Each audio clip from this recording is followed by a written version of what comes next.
Hello everyone, welcome to KK4Z. My name is Scott and welcome to my messy shack. And messy it is. I've been busy this week doing a lot of different things, spending a lot of time with the FTX1 and kind of putting it through its paces. I have 4 prior videos before this one. This one's kind of a little bit of a recap. Yesterday and today I got on the air. I was going to go do a pod activation, but the weather didn't look well, so I stayed home and did some hunting instead. And I worked CW stations all over the country. I got up into Canada, got all over the East Coast. I got out some to the West Coast. Made somewhere around 20 contacts, all totaled. And that's with rather poor conditions. I worked stations that had little or no signal on the S meter, very faint, probably a signal strength of 2 or 1. And I was able to work them with 5 watts. Of course, I have my home station antenna, which is a 270-foot off-center fed dipole, so that helps. That increases the talk power, so to speak. But in general, I put the radio through its paces. I've talked about some of the minor issues I've had with it, but in general, it's kind of a fun radio, and so I wanted to kind of go through the recap today. I'm at a good place to talk about because right now I'm recharging the battery. One of the things that about the battery is that if you charge it via USB-C, you have to use a 47 watt power supply, or what they call PD, or power delivery. And that's roughly equivalent to what it takes to charge a laptop. I think iPads are around 30 watts. So it takes a good USB-C power supply to power this thing, and they say it takes about 7 hours to recharge the 6.4 amp hour battery. And that seems a little long to me, but I don't know. I'll have to play with it some more. A couple things I want to talk about. It was pointed out to me that the FTX1 does have an averaging meter. I did go into the manual. Like I said, when I first started this, I was talking about, like most people, you pull the radio out, you maybe glance through the manual, and then you start operating. And that's really how I started this, because that's how most people do it.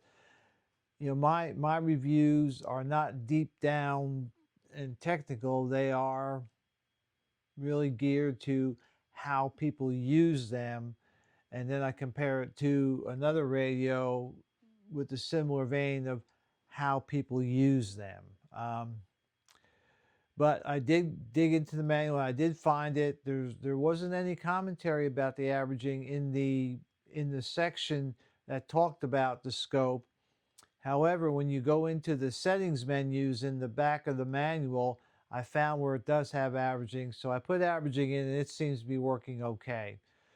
It's similar. It has a similar setup to the ICOM 705, where it has like off, 2, 4, and 6.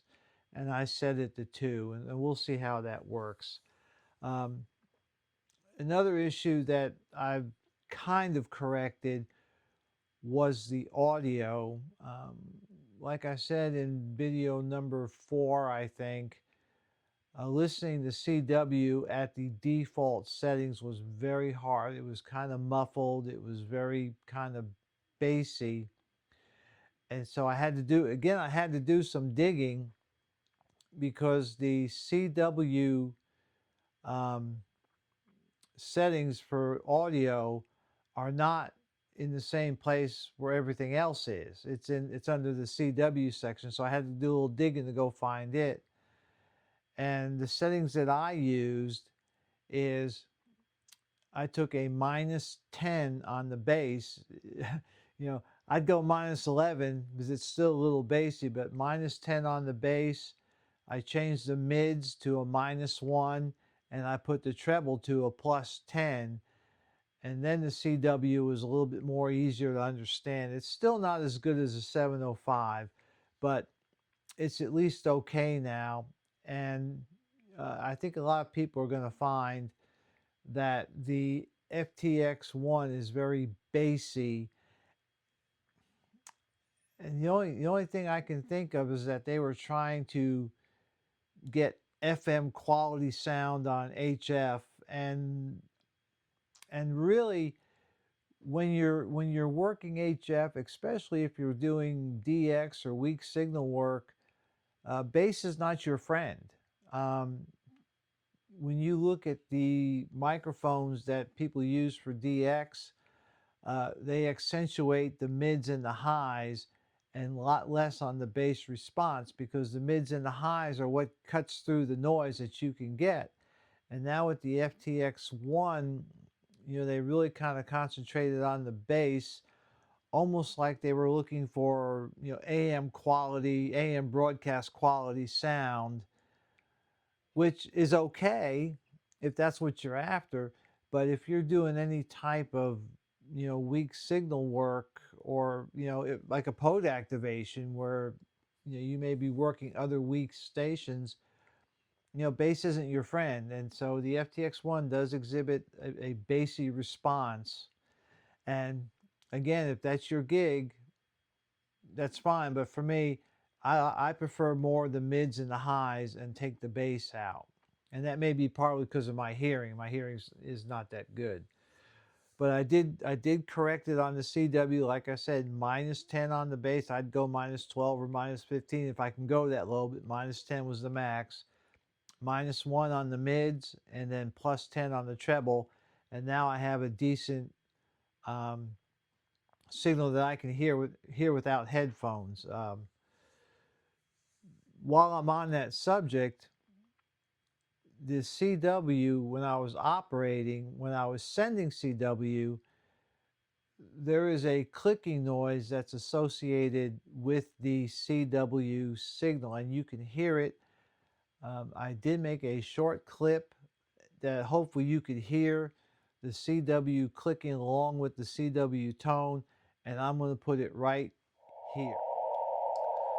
Good morning, this is Scott KK4Z, and this is just a quick short video that I'm going to amend to another video to show or actually have you listen to the clicking noise that I get when operating CW with the FTX1.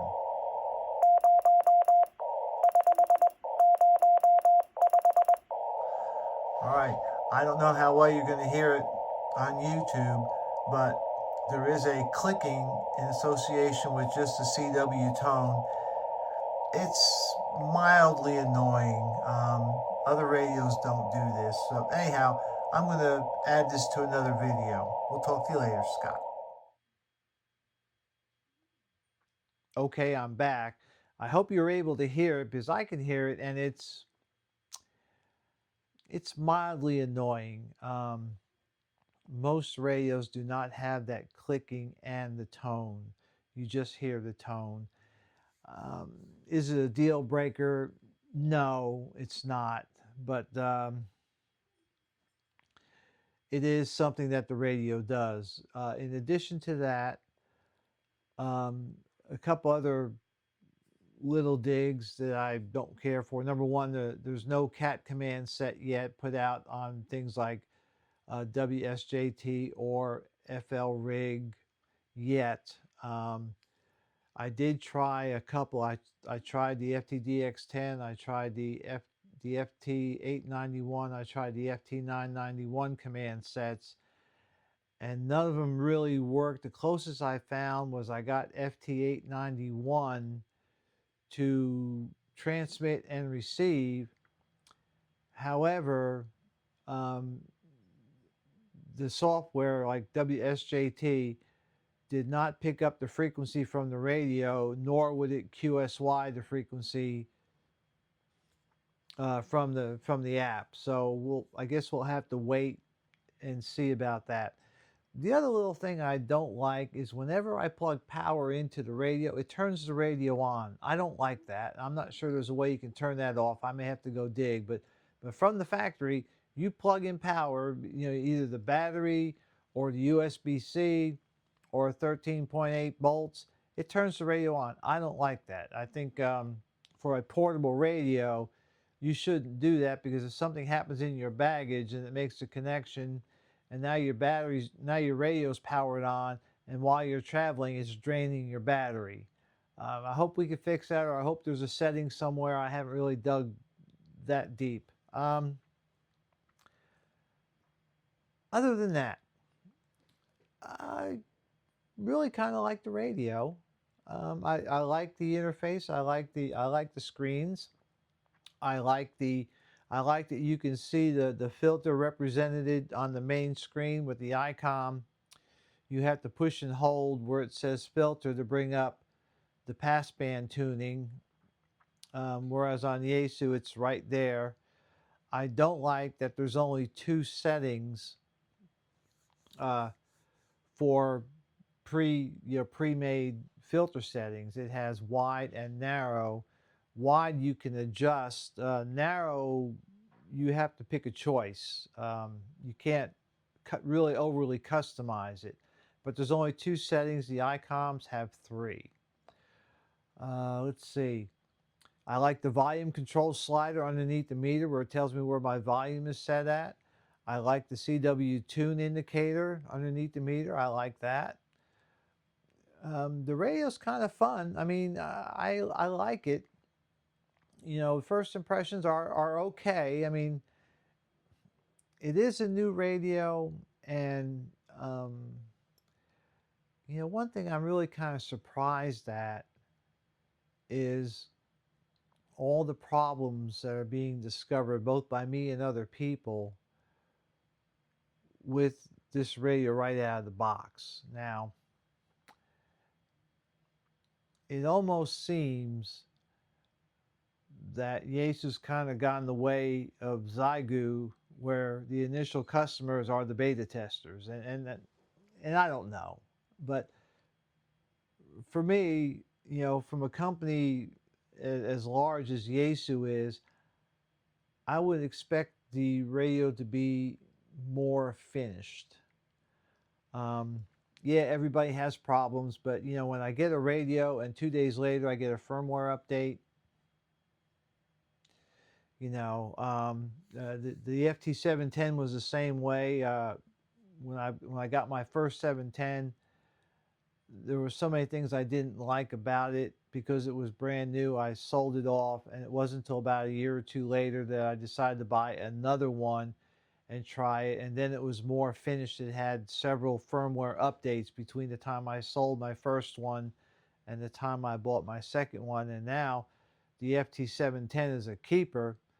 Having learned that, I'm just going to hang on to the FTX1, and it may be 6 months or a year before it finally stabilizes with all the firmware updates it may or may not have. But I like the radio.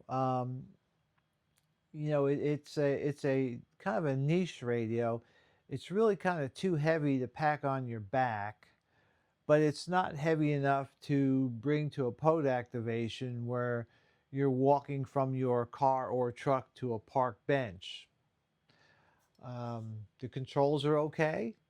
The ergonomics is okay. I'm not. I don't like the way they have the clarifiers set up. I like ICOMs much better. And I guess while I'm here, I guess maybe I can talk a little bit about why I kind of prefer ICOMs. Now, I consider myself a radio operator. I like to get on the radio and I like to operate. I'm a net control station on a couple different nets. I run CW, I run digital. I like to go somewhere, turn my radios on and work them, and then make minor adjustments as necessary. The ICOMs allow me to do that. Their feature set is less than the ASUS, but I don't feel I am, I don't feel I do not have enough adjustments with the ICOMs. I feel like I have the right amount. The ICOMs have better ergonomics. They have more of the controls that I use the most readily available where I can easily get to them. The clarifier is a good example. Yaesu has lots and lots and lots of settings. You can adjust, you've got like, it almost feels like hundreds of settings. I mean, there's probably at least 20 EQ settings for all the different modes and everything. And I just don't do that.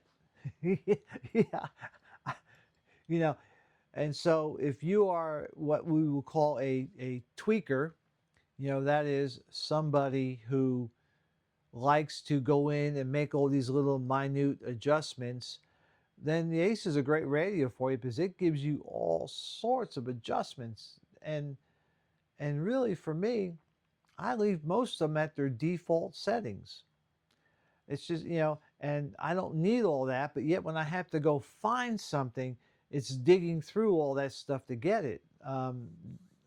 Ergonomic wise, the ICOMs are much better, both on the stuff that you use, daily or every day, and some of the other stuff you have to dig a little bit. It seems like with the ICOMs, you don't have to dig as deep to find what you want, and part of that is because their adjustment set is smaller than Yaesu's, but it does not make that radio any less than the Yaesu radios. It's just Yaesu for some reason has got, it almost seems like hundreds of all these adjustments. You can go in and adjust the AGC, the CW has a whole stack of adjustments that I'll never use. I just need the basic stuff, and that may be because my first radio was like a 10-tech Omni D that was built in the 80s, and I won 2 awards on international contests with that radio. So maybe that's just me, but anyhow. So maybe that's part of my preference for the Yaesu, but in general, the Yaesu and the ICOM are very, very close. The filtering is right there. The receiver, the ICOM does hear a little better, but today I was working stations that the meter wasn't moving and the waterfall was just barely on, barely a little line there. So I'm going to keep it. I'm going to use it. It's fun, and right now I'm really just waiting to get the command set so I can use FT8. The modes that I like to use the most are CW and FT8 when I do an activation, and even at home, I am mainly a CW FT8 operator. I've done voice for years and years and years. That doesn't interest me anymore. So. Um, working CW with the FTX1 is okay. I prefer the ICOM, but I can work it. The keyer works fine. Another thing that's a little bit different is with the ICOM, the CW message memories, I can create pro words with the ICOM. In other words, I can put a symbol in front of a B and a K, and it'll play those as BK, not B space K. I can't do that with the Yaesu. So I can't make pro words, and I like being able to make pro words because we use some, like some people, BK, which in CW means back to you. Some people separate them, B space K. Some people, myself included, I give a BK as one character. 6 of one, half dozen the other. The ICOM lets me do that in their message memories. The Yaesu does not. But I mean, my first week at the radio is pretty favorable. It's doing a good job, and we'll grow together. So I just really kind of wrap up the first week, and I think I've done all the technical stuff I'm going to do between the 2 radios. So from here on out, it'll be activations or working from home or whatever. It won't be as many videos because I think I've covered most of the major stuff. Anyhow, uh, thanks a lot. I now have over 700 subscribers to my YouTube channel, and I appreciate that. And if you're not a subscriber, hey, hit that subscribe button. I'd love to have you join my channel. I try to put out good stuff. I try to put out honest stuff, what I feel. I am a very fallible person, so I make mistakes, and I'm not afraid to admit it. Just like today, there's a couple things I didn't quite get right, but I, tried to correct them. Um, it's adventures with NCOM and FunComm, but I appreciate your support. Again, my videos and my blog, kk4z.com, are not subscriptions. I make no money off of these. I really don't plan on monetizing it. I may do a buy me a cup of coffee fund or something, but this is for you. This is for me. The whole goal of what I do is to try to make the amateur radio community a little bit better. And but I appreciate your support. I appreciate everybody's comments. I appreciate those pointing things out that I may have gotten wrong, and that's okay. So that's it. This is part 5, and again, this will probably be the end of the heavy duty review. As things roll out on the FTX1 and they get better, I'll post those. But this is pretty much the end of the review for now, and I will continue to review it from an operation point of view. Taking it somewhere and then using it.